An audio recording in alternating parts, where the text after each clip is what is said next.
Good evening. आप सुन रहे हैं रेडियो उड़ान अ फ्लाइट ऑफ लाइफ। मैं हूं आपका होस्ट एंड दोस्त पीयूष राकेचा। फिर से एक बार आया हूं आपके सामने म्यूचुअल फंड शो को लेकर।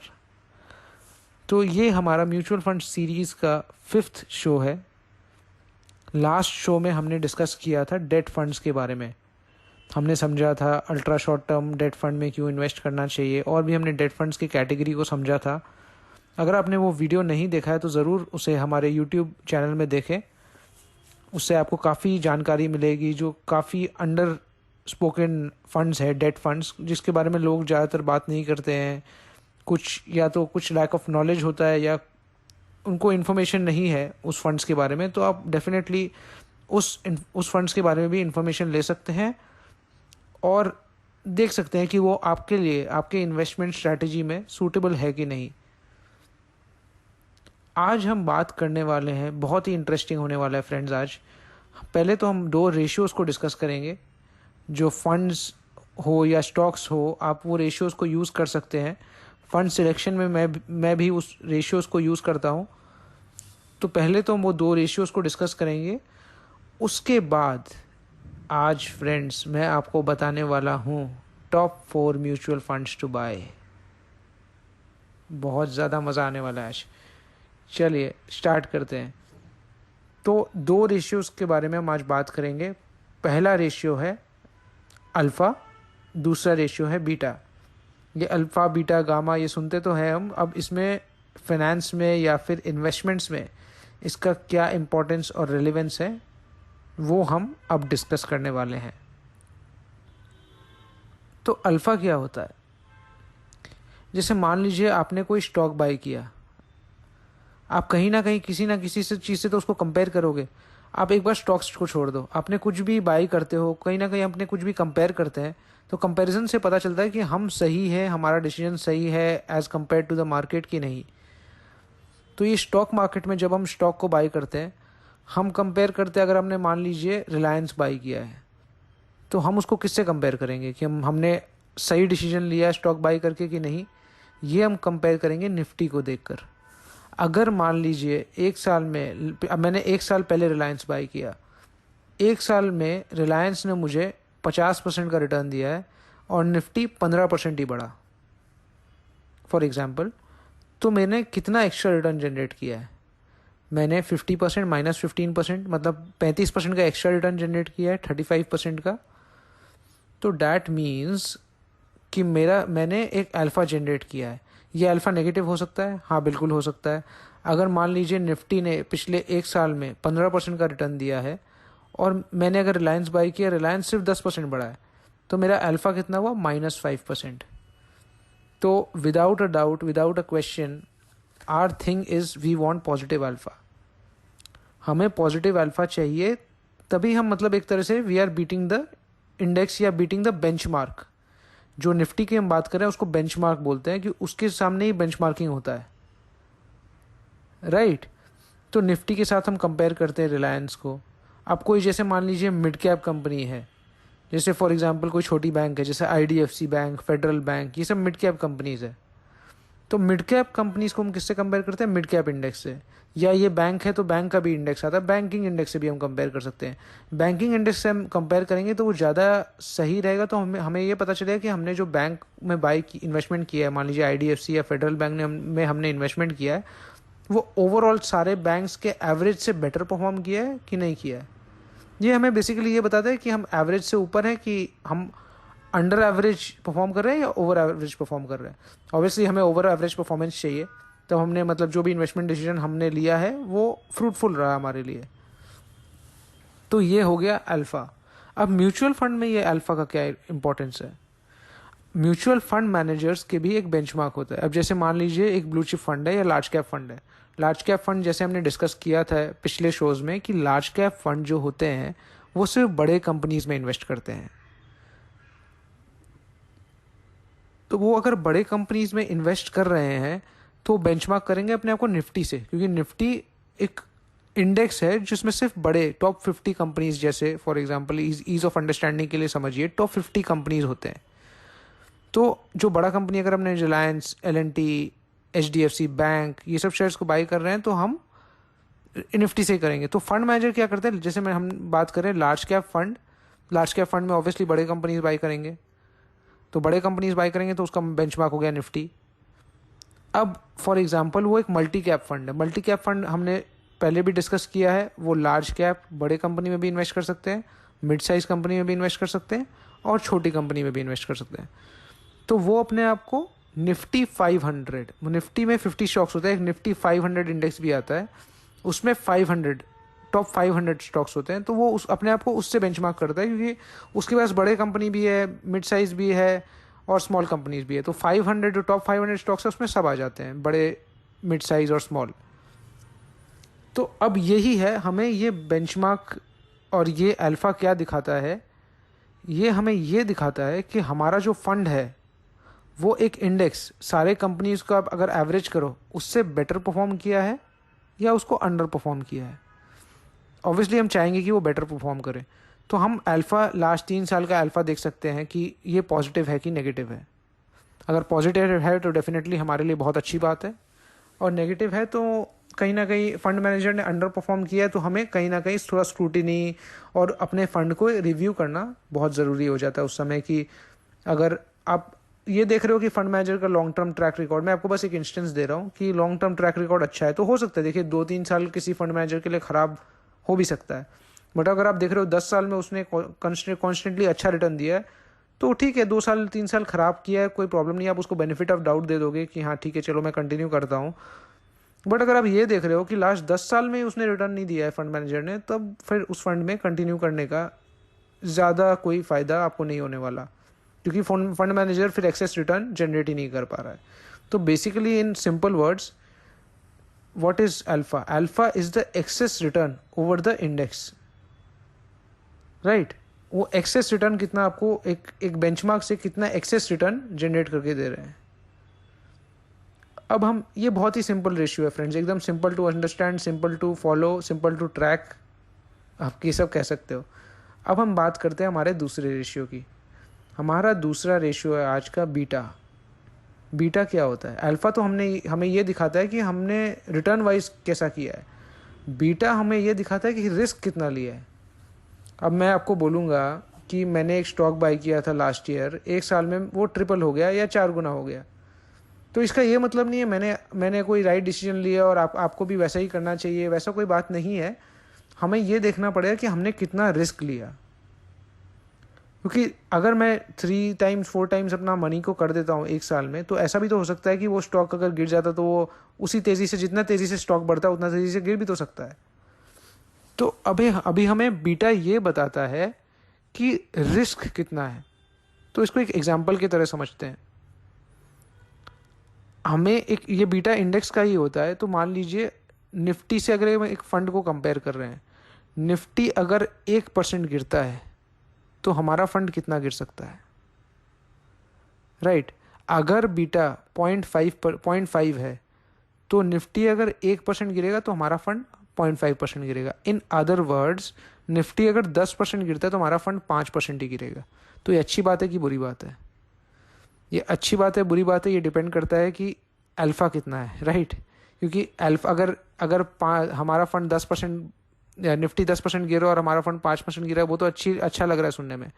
बट अगर निफ्टी 10% बढ़ रहा है तो हमारा फंड 10% से ज़्यादा बढ़ना भी तो चाहिए, वो हमें अल्फ़ा बताता है। तो अगर बीटा कम है और अल्फ़ा ज़्यादा है, अल्फ़ा है एज इन अल्फ़ा पॉजिटिव है, तो हमारे लिए बहुत अच्छा कॉम्बिनेशन है। मैं थोड़ा सा आपको कॉम्बिनेशन के बारे में भी आपको बता दिया है। तो म्यूचुअल फंड में फिर से आते हैं। म्यूचुअल फंड में इसका क्या रेलेवेंस है? हर फंड का, हाँ फ्रेंड्स, हर फंड का हम लोगों को बीटा मिलता है। बीटा उनको अपने फंड फैक्ट शीट में भी पब्लिश करना होता है, और आप रिसर्च वेबसाइट्स लाइक valueresearch.online.com, उसके बाद मॉर्निंग स्टार, rupeewest.in, ये सब वेबसाइट्स में जाकर भी आप बेशक ये देख सकते हो कि उसका अल्फ़ा और बीटा कैसा रहा है फंड का। जैसे मैंने कहा, अगर 1%, अगर अल्फ़ा अच्छा है, अल्फ़ा पॉजिटिव है, अल्फ़ा 5%, 6% अल्फ़ा है, तो एक अच्छा माना जाता है। और बीटा, अगर ये अल्फ़ा के साथ साथ बीटा साइमल्टेनियसली 1% से कम है तो बहुत अच्छी बात है। जितना कम हो उतना अच्छा है, बट ऑब्वियसली जितना कम है उसका मतलब उतना कम रिस्क ले रहा है, रिस्क और रिटर्न कहीं ना कहीं रिलेटेड तो रहते ही हैं।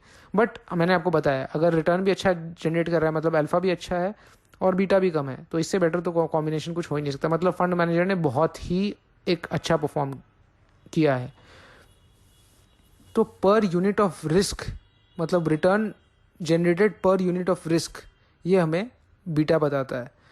तो ये कॉम्बिनेशन फ्रेंड समझना बहुत ज़रूरी है। ये दो रेशियोज़ को भी आप ट्रैक कर लोगे ना, तो बहुत आपको आसानी होगा। सिर्फ क्या करते हैं हम अपने रोज़ ज़िंदगी में, जब हम म्यूचुअल फंड्स वगैरह को ट्रैक करते हैं या स्टॉक्स को, जिसको भी हम ट्रैक करते हैं, हम क्या बस स्टॉक का प्राइस देख लेंगे या म्यूचुअल फंड का देख लेंगे लास्ट 3 साल में कैसा परफॉर्मेंस रहा है, लास्ट 3 साल का 5 साल का कैसा परफॉर्मेंस रहा है, हमें और कोई चीज़ों से मतलब होता ही नहीं। बट नहीं फ्रेंड्स, वैसे आप रिटर्न नहीं जनरेट कर सकते हो। अगर आपको लगता है कि ये सब आप ट्रैक करना आपके लिए डिफ़िकल्ट है या इतना समय नहीं दे पा रहे, तो फ्रेंड्स बेझिझक आप एक फाइनेंशियल एडवाइज़र का सर्विस लें, क्योंकि ये सब आपको पता नहीं, एक मतलब one piece of good advice, मतलब एक दो अच्छा एडवाइस भी आपका फाइनेंशियल एडवाइज़र आपको दे देता है। तो अगर वो आपके लिए थोड़ा सा चार्ज भी ज़्यादा हो रहा है, जैसे डायरेक्ट और रेगुलर प्लान में डिफरेंस होता है एक्सपेंस रेशियो का। बहुत लोग बोलते हैं कि डायरेक्ट प्लान ये सब ईटी मनी एंड ज़ीरो धा ये सब में डायरेक्ट प्लान्स है, तो हमें क्या है, थोड़ा सस्ता पड़ता है, हमें रिटर्न बेटर मिलेगा, डेफिनेटली रिटर्न बेटर मिलेगा। बट कहीं ना कहीं आपको एक एडवाइज़र अपने अच्छे एडवाइस के साथ एक फंड में ही आपको कितना एक्सेस रिटर्न दे सकता है। वो आधा 1% के लिए आप एक एडवाइज़र का सर्विस या फिर एक प्रोफेशनल फाइनेंशियल एडवाइज़र का सर्विस को, वो आधा 1% से आप वैल्यू नहीं कर सकते, क्योंकि एक पीस ऑफ अच्छा एडवाइस आपको बहुत अच्छा रिटर्न जनरेट करवा के दे सकता है। तो हमने ये दोनों रेशियोज़ को समझा। अब हमारा इम्पोर्टेंट सेक्शन आने वाला है, टॉप 4 फंड्स मैं आपको बताने वाला हूँ, जो the funds which you can buy in 2020। ये फंड्स आप बाय करके लॉन्ग टर्म के लिए, मैं ये सारे फंड जो मैं आपको बताऊंगा with a horizon of at least minimum 3 to 5 years आप इनमें इन्वेस्ट कर सकते हो। मिनिमम, ये मिनिमम बता रहा हूँ, और जितना ज़्यादा हो उतना अच्छा है। मैं नॉर्मली रेकमेंड करता हूँ अपने क्लाइंट्स को कि 10 years प्लस का होराइजन रखिए, तो आपको इक्विटी का एक बहुत ही अच्छा एक्सपीरियंस मिलेगा, इक्विटी इन्वेस्टमेंट का और म्यूचुअल फंड इन्वेस्टमेंट का, और डेफिनेटली आप रिटर्न जनरेट कर पाओगे। तो हमारा फंड नंबर 1 है PPFAS long term equity fund. मैं 4 फंड्स रेकमेंड करने वाला हूँ, ये नंबर 1 है पारस्परिक financial advisory services long term equity fund, या इसको PPFAS long term equity fund भी बोलते हैं। इसका फंड मैनेजर का नाम है राजीव ठक्कर।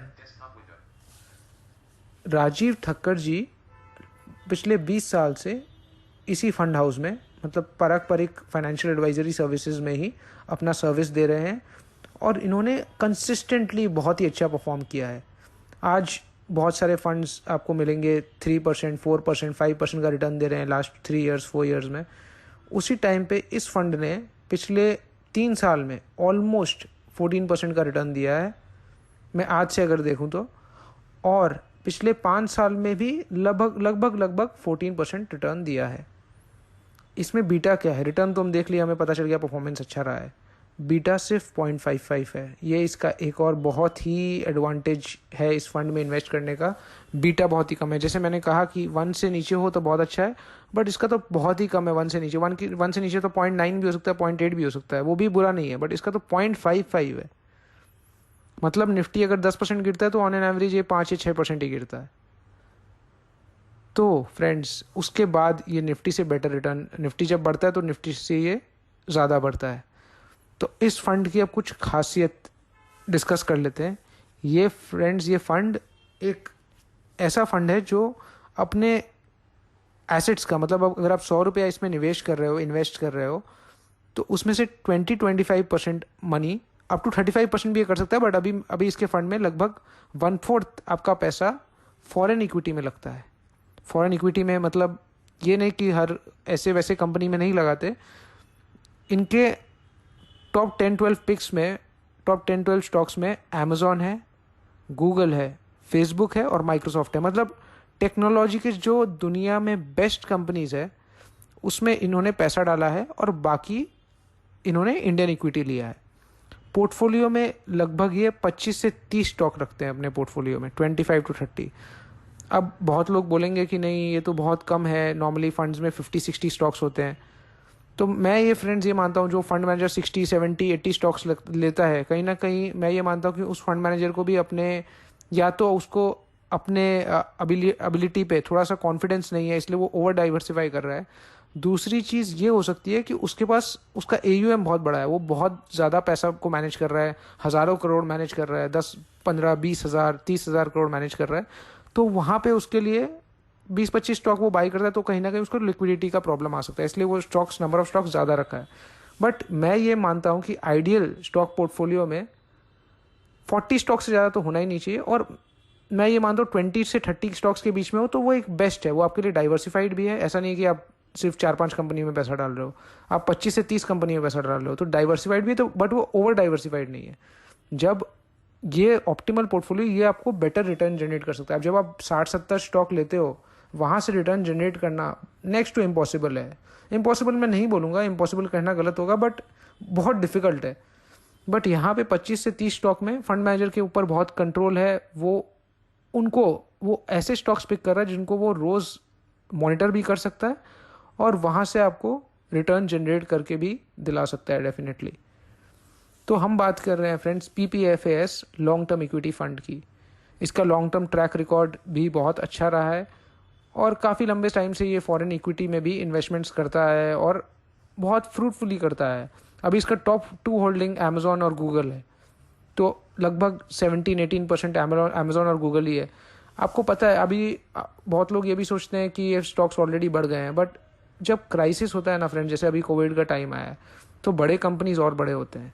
तो टेक जायंट्स जो दुनिया में अपना प्रेजेंस दिखाते आए हैं, जैसे अमेजोन जैसा कंपनी, अमेजोन को सिर्फ आप ई-टेलर मत समझिए कि वो खाली मार्केट प्लेस है, वहाँ पे आप खाली बाई कर सकते हो, मतलब सामान बाई कर सकते हो, बाई एंड सेल कर सकते हो बेसिकली। नहीं, अमेजोन वेब सर्विसेज भी बहुत बड़ा चीज़ है, जो डेटाबेस वगैरह डेटा मैनेज करता है, डेटा स्टोरिंग कैपेसिटी है उनका, वो एक अलग टॉपिक है। बट ये मैं बोल रहा हूँ कि अमेजोन एक एक्चुअली एक ऐसी कंपनी है जो यहाँ से भी बहुत पोटेंशियल रखती है ग्रो करने की। तो ये एक फंड का एडवांटेज है। और अब मैंने लास्ट टाइम भी डिस्कस किया था, जब आप ग्लोबल इक्विटी में एक्सपोजर रखते हो तो कहीं ना कहीं आपका जब इंडियन रुपी जब डेप्रिशिएट करता है, इंडियन रुपये का वैल्यू गिरता है, तो मतलब डॉलर का वैल्यू बढ़ रहा है, डॉलर का वैल्यू बढ़ रहा है, तो वहाँ भी आपको अप्रिसिएशन का फ़ायदा इस फंड में मिल जाएगा। इसलिए ये फंड काफ़ी कंसिस्टेंट रहा है, क्योंकि आपको हमें पता ही है कि 2010 से 2020 अभी लास्ट 10 साल में हमारा करेंसी कितना डिप्रिशिएट किया है। एंड ड्यू टू अभी जैसा जो सिनेरियो है इमर्जिंग मार्केट्स में, करेंसी स्ट्रांग तो नहीं होंगे, हो सकता है थोड़ा वीकन ही हो यहाँ से। तो इसलिए ये फंड में डेफिनेटली मैं इसको टॉप रैंक करता हूँ अपने पिक्स में और एडवाइस में। अब बात करते हैं हमारे सेकेंड फंड की। हमारा सेकेंड फंड है आज का PGIM डाइवर्सिफाइड इक्विटी फंड। ये बहुत ही लेसर नोन फंड है, बहुत छोटा साइज का फंड है, बट मैं आपको ये बता दूं, प्रूडेंशियल ग्लोबल इन्वेस्टमेंट मैनेजमेंट जो इस पूरे कंपनी का नाम है, वो US की कंपनी है, इंडियन कंपनी नहीं है, ये US की कंपनी है और US की बहुत ही बड़ी और पॉपुलर फर्म है। तो इन्होंने अपना बिजनेस पहले एक इंडियन कंपनी के साथ इन्होंने जॉइंट वेंचर में अपना बिजनेस स्टार्ट किया था, बट अब ये सिंगल होल्डर है कंपनी के। मतलब ये ही इंडियन वाले जो PGIM ग्लोबल मैनेजमेंट, जो प्रूडेंशियल ग्लोबल इन्वेस्टमेंट मैनेजमेंट जो कंपनी है इंडिया वाली, वो पूरा 100% PGIM US की सब्सिडरी है। तो कहीं ना कहीं प्रोफेशनल मैनेजमेंट तो है ही, क्योंकि प्रूडेंशियल ग्लोबल इन्वेस्टमेंट मैनेजमेंट जो US की है वो बहुत लंबे समय से बिजनेस करती आ रही है। और मैं आपको इसके फंड मैनेजर के बारे में भी थोड़ा बता देता हूँ, और कौन से फंड के बारे में हम बात करें। हम बात करें PGIM डाइवर्सिफाइड इक्विटी फंड की। इसका फंड मैनेजर है अनिरुद्धा नाहा। मिस्टर अनिरुद्धा नाहा एक बहुत ही क्वालिफाइड पर्सन है। उनको बहुत लंबे समय का एक्सपीरियंस है। उन्होंने पहले DSP ब्लैक रॉक में भी माइक्रो कैप फंड, जो अपने समय का एशिया का बेस्ट परफॉर्मिंग फंड था, इंडिया का नहीं, एशिया का बेस्ट परफॉर्मिंग फंड था अपने समय का, क्योंकि उन्होंने एक साल में 100% से ज़्यादा रिटर्न दिया था उस फंड में। उस समय स्मॉल कैप्स और जो छोटी कंपनियां वो चल भी रही थी, बट ये परफॉर्मेंस था उनका। वो इसके फंड मैनेजर, उसके बाद उन्होंने हांगकांग में भी अपने सर्विस दिया। उसके बाद उन्होंने IDFC म्यूचुअल फंड में कुछ काम किया। अब ये पीजीआई म्यूचुअल फंड में अपना सर्विसेज दे रहे हैं फ्रॉम 2017, मतलब 3 साल से ये फंड को मैनेज कर रहे हैं। और इस फंड में कुछ खास बातें जो मैं आपको बता देता हूँ। पहले मैं आपको ये बताता हूँ कि जैसे बीएससी में, बॉम्बे स्टॉक एक्सचेंज जो है, वहाँ पे करीब करीब 4500 प्लस स्टॉक्स लिस्टेड है, 4500 से भी ज़्यादा स्टॉक्स लिस्टेड है। उसमें से आपको थोड़ा सा ये शॉकिंग लगेगा, सिर्फ 143 स्टॉक्स ऐसे हैं जो बाकी म्यूचुअल फंड्स में जिसमें ज़्यादा बाइंग सेलिंग होता है। मतलब आप ये सोच रहे होंगे कि अगर एक फंड, अगर टोटली 143 स्टॉक्स है जिसमें हो रहा है और हंड्रेड्स ऑफ म्यूचुअल फंड्स है जो खाली वो 143 स्टॉक्स को ही बाई कर रहे हैं, तो कहीं ना कहीं आपको यही लगेगा कि आप जो भी पोर्टफोलियो देखो आपको सेम स्टॉक्स दिखेंगे। वही एचडीएफसी बैंक, वही रिलायंस, वही कोटक महिंद्रा बैंक, वही एलएनटी, नेस्ले, एचयूएल, यही स्टॉक्स दिखेंगे आपको घुमा फिरा के, सब में सेम स्टॉक्स दिखेंगे।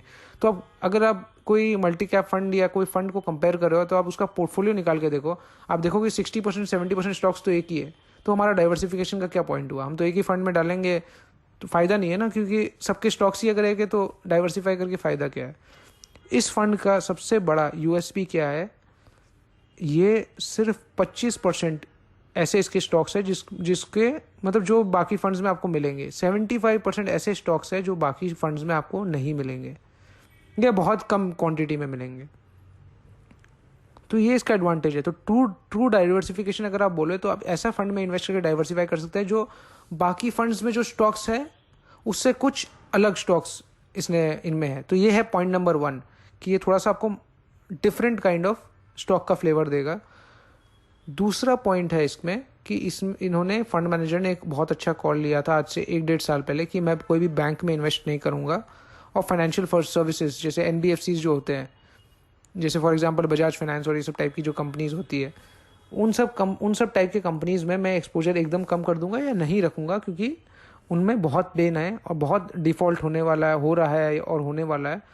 तो उनको कहीं ना कहीं बैंक में रिस्क लग रहा था। अब कोविड आ गया, वो डिफरेंट सिनेरियो है, वहाँ पे और ज़्यादा पेन एग्रीवेट हो गया। बट ये इस फंड को बहुत बड़ा बूस्ट दिया है, क्योंकि बैंक्स का परफॉर्मेंस आपको पता है लास्ट 1-1.5 साल में बहुत ख़राब रहा है। अभी आप देख रहे हो निफ्टी अपने हाई के ऑलमोस्ट करीब पहुँच रहा है, बट बैंक्स को आप देखोगे जो आईसीआईसीआई बैंक 550 तक गया था, आज वो 390 पे है। तो बहुत अभी भी डीप डिस्काउंट पे है। और अभी भी ये फंड मैनेजर बोलते हैं कि मैं नेक्स्ट 1-1.5 साल तक तो मेरे को कोई बैंक अभी पोर्टफोलियो में रखने का कोई विजिबिलिटी दिख भी नहीं रहा है, क्योंकि प्रॉब्लम्स अभी बैंक के लिए शुरू भी नहीं हुए हैं। तो ये इसका दूसरा एडवांटेज रहा है फंड का कि ये सही टाइम पे सही कॉल फंड मैनेजर ले रहे हैं और अपने इंटेलिजेंस के हिसाब से। और fund manager is basically not going with the flow.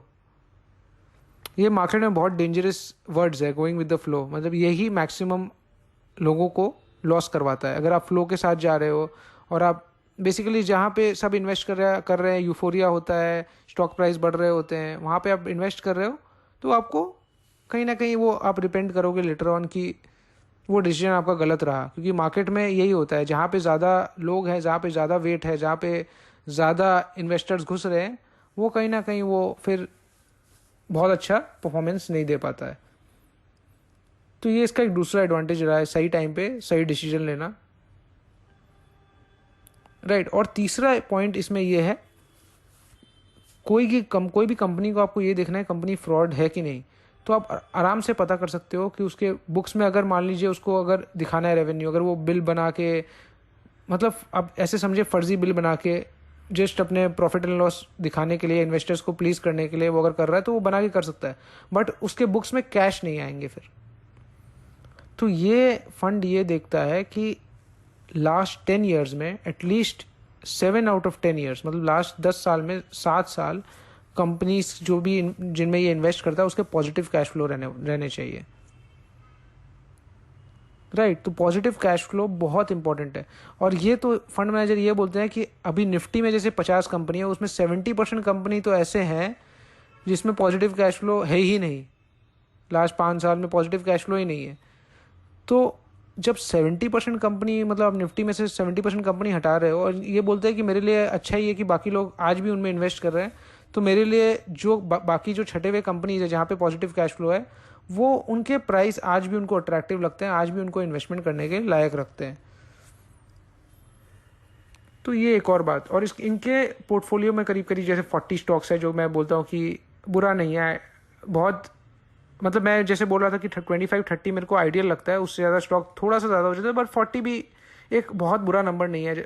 It is actually better than बाकी फंड जो 60-70 स्टॉक्स को अपने पोर्टफोलियो में रखते हैं, उससे तो बेटर ही है।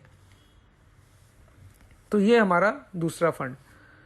अब हमारे तीसरे फंड, फंड नंबर 3 के बारे में बात करते हैं, एक्सिस फोकस्ड 25 फंड। ये बहुत ही पॉपुलर फंड है, आपने नाम सुना भी होगा।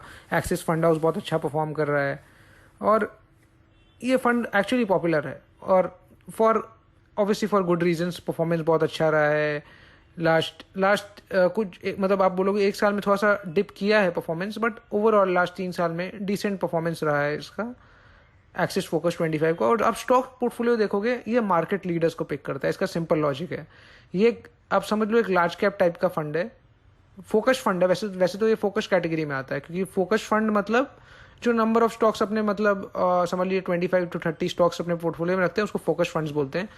तो एक और जैसे मैंने बोला था, मेरे मेरे को वही फंड मैनेजर्स और फंड्स पसंद है जिसमें नंबर ऑफ स्टॉक्स मतलब बहुत कम तो नहीं, बट बहुत ज़्यादा भी नहीं होना चाहिए।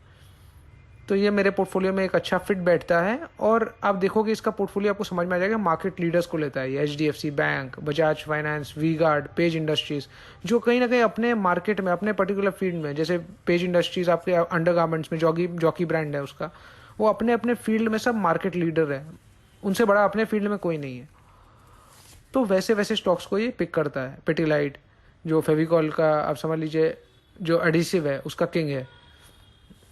तो ऐसे कंपनीज को आप पिक करोगे तो आप कहीं ना कहीं आप सर्टेन रहोगे कि ये जो मार्केट लीडर है, अभी जो मार्केट का सिनेरियो हो गया है, छोटे मोटे कंपनीज के लिए सर्वाइव करना मुश्किल हो गया है, तो जो मार्केट लीडर है उसका मार्केट शेयर तो कहीं ना कहीं आगे बढ़ने ही वाला है। इनके फंड मैनेजर जिग्नेश जी भी बहुत ही अच्छे फंड मैनेजर माने जाते हैं, और वो भी अपने एक्सेस में काफ़ी टाइम से अपना सर्विसेज दे रहे हैं। तो ये फंड को भी अपने आप पोर्टफोलियो में रख सकते हो, और इसको आप लॉन्ग टर्म, फ्रेंड्स ये सब फंड्स को आप लॉन्ग टर्म रखो आराम से। आप 5 years आप सिस्टमेटिकली इन्वेस्ट करो, एवरी मंथ इन्वेस्ट करो, एवरी क्वार्टर इन्वेस्ट करो। अगर आपको बोनस मिल रहा है आज तो आप बोनस को इन्वेस्ट करो, but stick for long term and stick to your goals. आप कोई गोल बना लो। जैसे फॉर एग्जाम्पल, अभी थोड़ा सा मैं टॉपिक से अपना डाइग्रेस कर रहा हूँ बीच में, 1 मिनट में बस अपनी ये बात रख देता हूँ कि मान लीजिए आपको 5 साल बाद या 7 साल बाद एक गाड़ी खरीदनी है, तो आप उसके लिए छोटा छोटा अमाउंट इन्वेस्ट करिए ना, एवरी मंथ 5,000 10,000 आप इन्वेस्ट करिए ना। तो आपको वो गोल बड़ी आसानी से आपको प्राप्त कर लोगे आप। इनफैक्ट आप 3,000 2,000 जो भी अमाउंट आपको लगता है आप उतना भी इन्वेस्ट कर सकते हो अपने गोल के तरफ। और एक जो मैं हमेशा बोलता हूँ कि आप एक रिटायरमेंट के लिए ज़रूर इन्वेस्ट करिए।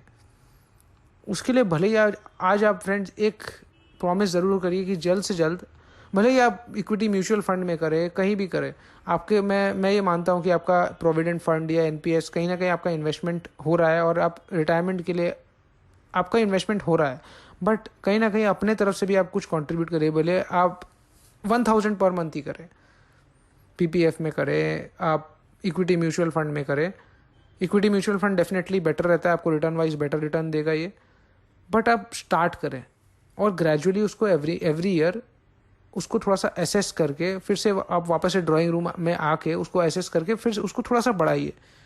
जैसे आज आपने 2,000 रुपये का इन्वेस्टमेंट स्टार्ट किया अपने रिटायरमेंट गोल के लिए, उसको 2,000 ही मत रखिए, अगले साल उसको बढ़ाइए, फिर अगले साल और बढ़ाइए। ऐसे करके उसको बढ़ाते जाइए अमाउंट को। आप देखोगे कि आपका इन्वेस्टमेंट एक मैजिक की तरह आपके लिए काम करेगा। और आप अगर आपका विजन है कि आपको आने वाले, आप अभी 30 साल के हो, आने वाले 30 साल बाद मतलब जब आप 60 ईयर्स के हो जाओगे तब रिटायर होना है, तो आप देखोगे आप जब 48-50 के आसपास होते हो ना, तभी आपके पास इतना बड़ा कॉर्पस खड़ा हो जाएगा कि आप तभी सोचोगे कि अब मैं रिटायरमेंट कर सकता हूँ। बट ये प्रॉमिस और ये आपको एज अ डिसिप्लिन फॉलो करना होगा कि मैं एक छोटे अमाउंट से भी स्टार्ट करूँगा, पर मेरे को एवरी ईयर 10-20% अपना इन्वेस्टमेंट को बढ़ाना है। राइट, आज आप हो सकता है 2,000 रुपये से स्टार्ट किए, नेक्स्ट ईयर उसको 2,500 करिए, फिर 3,000 करिए, उसके बाद वाला साल फिर 3,500 करिए, और कॉन्फिडेंस रखिए। देखिए आप 2 साल 3 साल के परफॉर्मेंस के बाद अपना कॉन्फिडेंस को मत लूज करिए कि म्यूचुअल फंड सही नहीं है। पहले तो बहुत ऐड आ रहा था म्यूचुअल फंड सही है, बट अभी म्यूचुअल फंड का परफॉर्मेंस देख के लोग बोल रहे हैं म्यूचुअल फंड सही नहीं है। तो वो नहीं, आप अच्छे फंड्स को चूज़ करिए, अच्छे फंड मैनेजर्स को चूज़ करिए, उनमें भरोसा रखिए और अपना इन्वेस्टमेंट जर्नी को कंटिन्यू रखिए। तो हमने अपने तीसरे फंड के बारे में ही बात कर लिया, वापस से अपने टॉपिक में आ जाते हैं। चौथा फंड है टाटा इंडिया कंज्यूमर फंड। इसके फंड मैनेजर, मैंने पर्सनली उनसे कई बार मेरा मीटिंग उनसे हुआ है, सोनम उदासी जी से। मतलब उनका सेमिनार कॉन्फ्रेंस में अटेंड करता हूँ, तो उसके बाद उन्होंने थोड़ा टाइम डिस्कस वो करते हैं इंडिविजुअली, तो मैंने उनसे कई 1-to-1 मेरा इंटरेक्शन भी हुआ है। तो ये फंड मैनेजर भी फ्रेंड बहुत ही, मतलब आप इनको एक बार आप सुनोगे, आप गूगल में भी, मतलब यूट्यूब में भी सुन सकते हो सोनम उदासी डाल के, तो आपको लगेगा कि नहीं, ये फंड मैनेजर ऐसा वैसा फंड मैनेजर नहीं है, एक विजनरी है। ये बोलता है कि मेरे को वहाँ इन्वेस्ट करना है जहाँ पे नेक्स्ट 5 ईयर्स में पैसा जाने वाला है, जहाँ पे स्पेंडिंग होने वाला है, जहाँ लोग, जिस कंपनीज के लोग प्रोडक्ट्स को बाई करेंगे। और अगर आज इंडियन इकोनॉमी 2 से 2.5 ट्रिलियन है और इंडियन इकोनॉमी को अगले 5 साल में $5 ट्रिलियन इकोनॉमी बनना है, तो कहाँ कहाँ मैक्सिमम पैसा बन सकता है और कौन कौन इसका सबसे बड़ा बेनिफिशियरी रहेगा। तो इनका फंड है टाटा इंडिया कंज्यूमर फंड। ये, जैसे हमेशा ही बोलते हैं कि India has been a consumption story, India एक बहुत ही बेहतरीन कंजम्पशन स्टोरी है। यहाँ पे लोग इन्वेस्ट करके, मतलब आप ये समझ लो, क्योंकि 130 करोड़ का पॉपुलेशन है, आबादी है यहाँ पे, तो कंजम्पशन मतलब सामान, जैसे आज अगर फॉर एग्जांपल 1000 टीवी या 1 लाख टीवी आज बिक रही है, तो आपको पता ही है ये कहीं ना कहीं टेलीविज़न का डिमांड, मोबाइल फ़ोन्स का डिमांड, वॉशिंग मशीन्स का डिमांड, एयर कंडीशनर का डिमांड, फिर बैंकिंग सर्विसेज का demand, banking services, life insurance, health insurance, इसका डिमांड पॉपुलेशन के कारण बढ़ने वाला है, क्योंकि अभी पेनिट्रेशन बहुत ही कम है।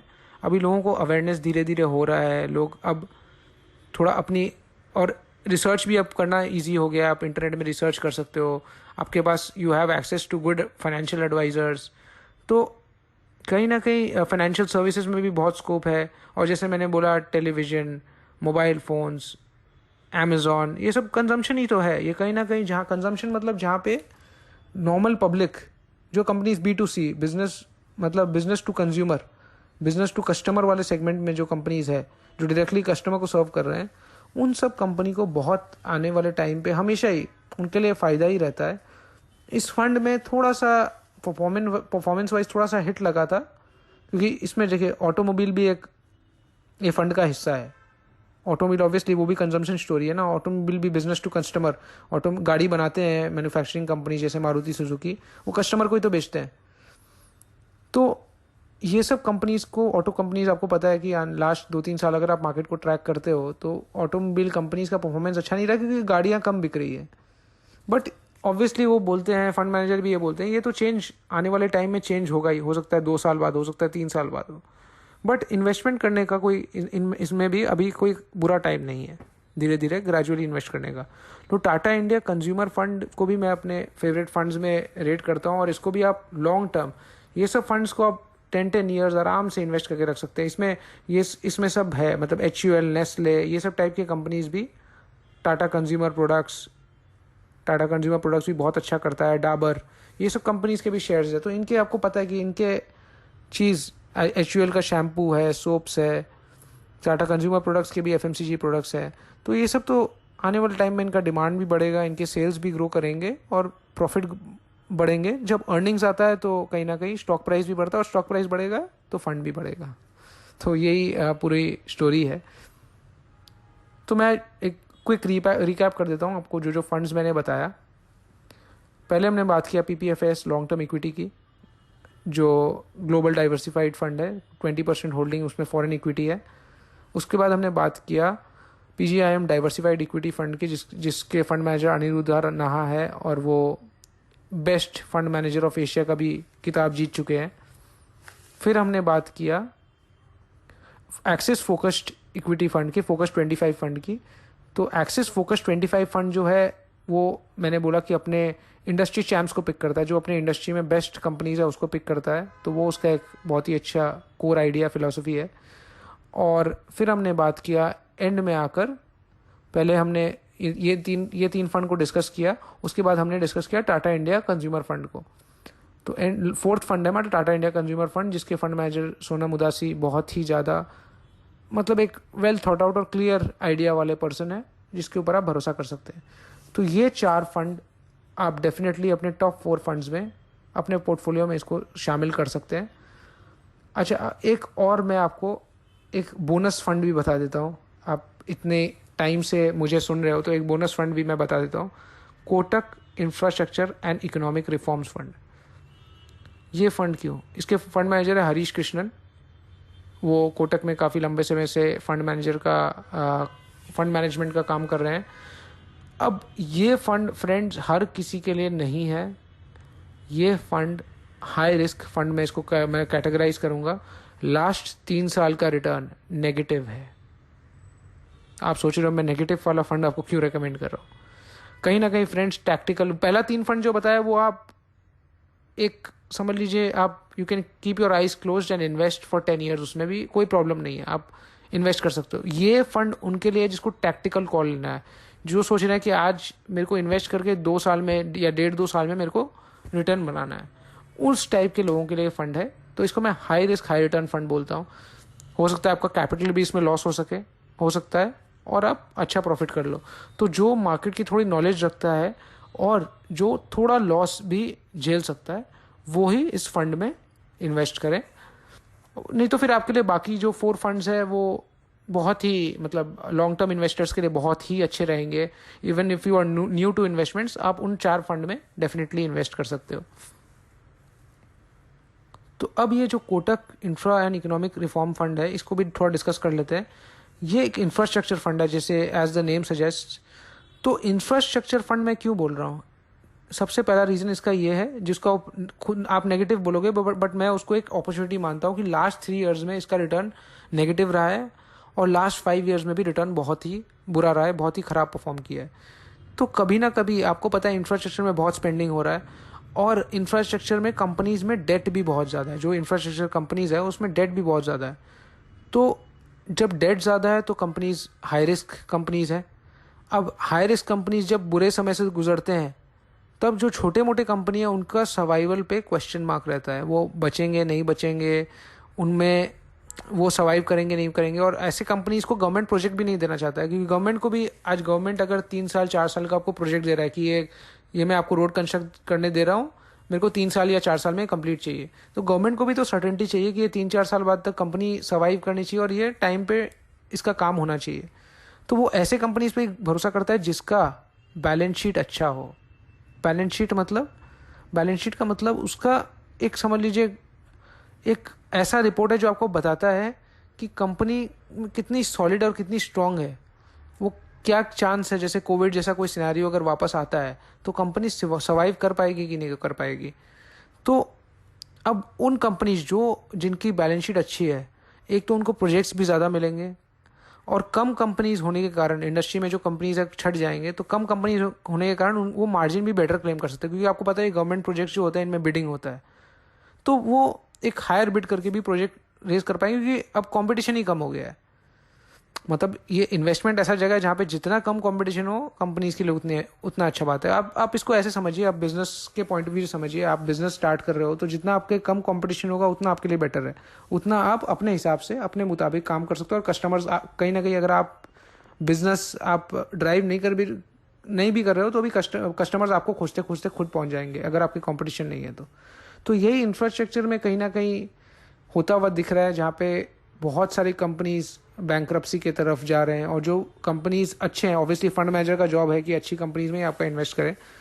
तो जो कंपनीज अच्छा है, जिसका बैलेंस शीट क्लीन है, जो स्ट्रॉन्ग प्रॉफिटेबिलिटी दिखा रहा है, वो कंपनीज में कहीं ना कहीं अब इन्वेस्टमेंट्स भी बढ़ेगा, प्रॉफिटेबिलिटी भी बढ़ेगी और as mutual fund unit holders आपको वहाँ पे रिटर्न भी जनरेट होता हुआ दिख सकता है। तो ये उन लोगों के लिए है जो हाई रिस्क लेना चाहते हैं और जो थोड़ा सा मार्केट फॉलो करते हैं या एक फाइनेंशियल एडवाइजर के साथ काम करते हैं जो उनको गाइड कर सके कब उनको एंटर करना है और कब एग्जिट करना है, क्योंकि इसमें एग्जिट करना भी बहुत इंपॉर्टेंट है। बाकी फंड में आप एग्जिट नहीं भी करो तो कोई प्रॉब्लम नहीं है, आप लाइफ लॉन्ग इन्वेस्टेड रह सकते हो बट जो बाकी 4 फंड्स मैंने बताया, बट इस फंड में टाइमली एग्जिट करना भी बहुत इम्पॉर्टेंट है, राइट। तो अब हमने ये 5 फंड्स को आज डिस्कस किया है।